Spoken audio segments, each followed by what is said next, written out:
یہ جو ہماری حدیث پاک کی 6 مشہور کتابیں ہیں، کتابیں تو اور بھی ہیں، 6 مشہور ہیں، بخاری، مسلم، ابو داؤد، ترمذی، نسائی، ابن ماجہ، یہ جو 6 کتابیں جنہیں سیاستہ کہا جاتا ہے،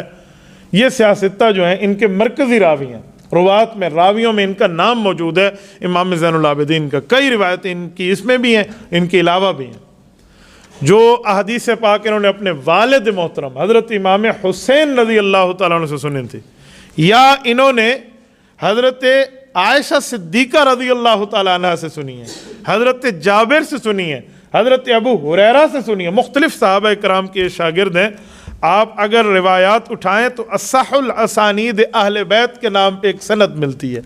یعنی جس روایت میں تمام رسول اللہ صلی اللہ علیہ وسلم کے اہل بیت کے خوش قسمت افراد موجود ہوں، یعنی امام زین العابدین ہیں، پھر ان کے والد حضرت حسین ہیں، پھر ان کے والد حضرت علی المرتضیٰ ہیں، یا حضرت حسین کے بعد ان کی والدہ حضرت فاطمہ ہیں، یعنی ڈائریکٹ یہ سلسلہ نسب رسول اللہ کی فیملی میں ہی رہتا ہے، اسے اصح الاسانید اہل بیت کہا جاتا ہے۔ تو امام زین العابدین کی سند اتنی مضبوط ہے، یہ حدیث پاک کو رسول اللہ صلی اللہ علیہ وسلم کے گھر سے کوٹ فرماتے ہیں۔ ان میں ایک روایت جو میں نے آپ کی خدمت میں پڑھی ہے، وہ حضرت حسین رضی اللہ تعالیٰ عنہ نے رسول پاک علیہ السلام سے سنی ہے، اور حضرت حسین نے یہی حدیث پاک امام زین العابدین اپنے بیٹے کو یاد کرائی ہے۔ روایتیں تو کئی ہیں، میں ایک سنا دیتا ہوں جو میں نے خطبے میں پڑھی ہے۔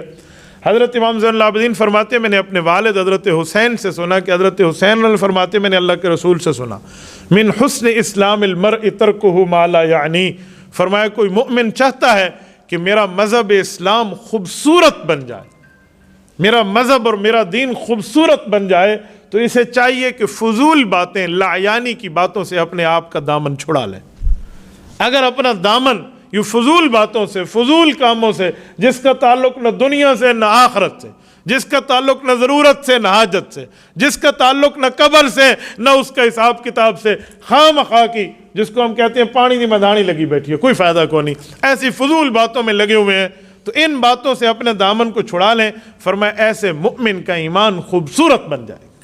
یہ حدیث پاک اصح الاسانید ہے، اس کو امام احمد بن حنبل رحمہ اللہ نے مسند احمد میں اصح الاسانید اہل بیت کے نام سے ذکر فرمائی ہے۔